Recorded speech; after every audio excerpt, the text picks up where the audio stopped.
Lieutenant general Anil Chauhan को देश का नया चीफ ऑफ डिफेंस स्टाफ नियुक्त किया गया है। बिपिन रावत के बाद वह दूसरे सीडीएस होंगे। सेना में 40 वर्षों तक अपनी सेवाएं देने वाले अनिल चौहान पिछले साल ही सेवानिवृत्त हुए थे।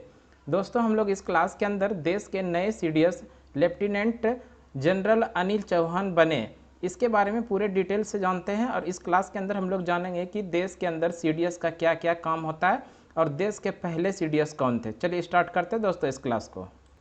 दोस्तों, पिछले साल हेलीकॉप्टर हादसे में हुआ था सीडीएस बिपिन रावत का निधन।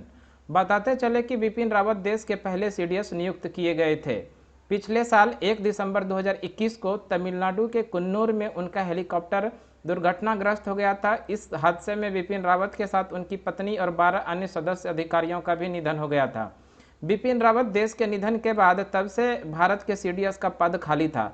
लगभग 9 महीने तक ये पद खाली होने के बाद अब देश के नए सीडीएस मिले हैं। दोस्तों, हम लोग जानते हैं कि सीडीएस का जो काम है वो क्या है। CDS chief of defence staff यानी CDS chief of defence staff तीनों सेनाओं से जुड़े मामलों में प्रमुख सैन्य सलाहकार के रूप में काम करता है।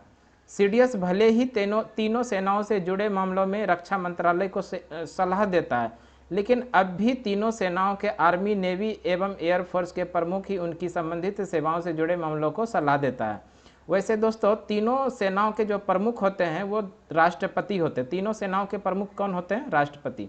और देश के जो पहले सीडीएस जनरल बिपिन रावत थे उनके बारे में यहाँ पर फोटो देख लीजिए दोस्तों। जनरल बिपिन रावत कौन थे? जनरल बिपिन रावत देश के पहले रक्षा प्रमुख या चीफ ऑफ डिफेंस स्टाफ थे। उन्होंने 1 जनवरी 2020 को रक्षा प्रमुख का पद संभाला था। आगे देखते हैं दोस्तों, पहले जो दूसरे जनरल सीडीएस जो बनाए उनके बारे में। अनिल चौहान सैन्य मामलों के विभाग के सचिव के रूप में भी काम करेंगे। भारत के रक्षा मंत्रालय ने इसकी जानकारी दी। भारत सरकार ने लेफ्टिनेंट जनरल अनिल चौहान को देश का अगला चीफ ऑफ डिफेंस स्टाफ नियुक्त किया है। अनिल चौहान सैन्य मामलों के विभाग के सचिव के रूप में भी काम करेंगे।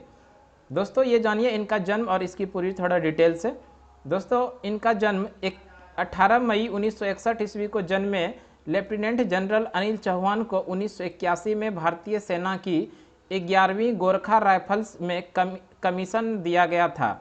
उन्होंने नेशनल डिफेंस एकेडमी खड़गवासला जो पुणे में है और इंडियन मिलिट्री एकेडमी देहरादून में पढ़ाई की थी। अनिल चौहान भारतीय सेना में मेजर जनरल के रूप में उत्तरी कमान में महत्वपूर्ण बारामूला सेक्टर में एक इन्फेंट्री डिवीज़न की कमान संभाली थी। इनके बाद उन्होंने लेफ्टिनेंट जनरल के रूप में उत्तर पूर्व में एक कॉर्प्स की कमान संभाली। इसके बाद वे सितंबर 2019 में पूर्वी कमान में general officer commanding in chief बने और मई 2021 में सेवा से रिटायर होने के बाद इस पद पर बने रहे।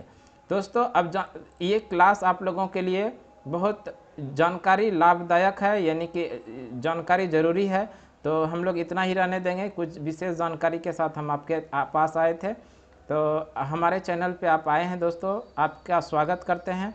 निश्चित रूप से हमारे चैनल को आप सब्सक्राइब कर लीजिए। धन्यवाद।